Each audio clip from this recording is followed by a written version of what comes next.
They say the strongest person in the room isn't the one who lifts the heaviest weight, but the one who carries their desires without being crushed by them.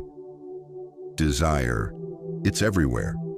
It lives in the ads we scroll past, the ambitions we chase, the envy we feel when someone else seems to have what we don't.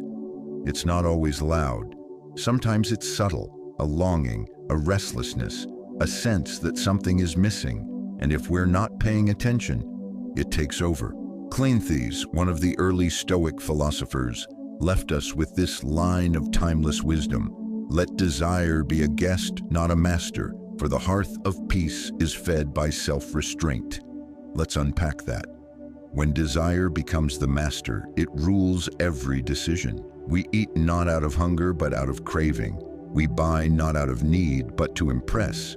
We work not out of purpose, but out of fear of being left behind. And what starts as a spark of ambition turns into a wildfire of dissatisfaction. But Cleanthes reminds us, we can live another way. We can welcome desire like a guest.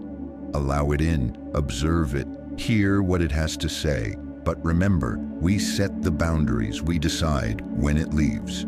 The Stoics weren't against passion or goals. They simply warned against letting those passions own us. True freedom, they believed, is being able to want without being ruled by wanting, to enjoy success without being enslaved by the fear of failure, to feel pleasure without being emptied by the endless chase for more. Self-restraint isn't a cage.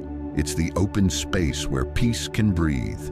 It's knowing you can indulge, but choosing not to because your values are stronger than your urges. That's power, that's peace. Imagine your life like a hearth, a center of warmth and light. Would you fuel it with every flicker of desire that passes through you, or would you tend to it carefully, feeding it only what it needs to keep burning steadily? So here's something for you to reflect on. Where in your life has desire overstayed its welcome? And what would it take to become the master of your own house again? Let me know your thoughts in the comments.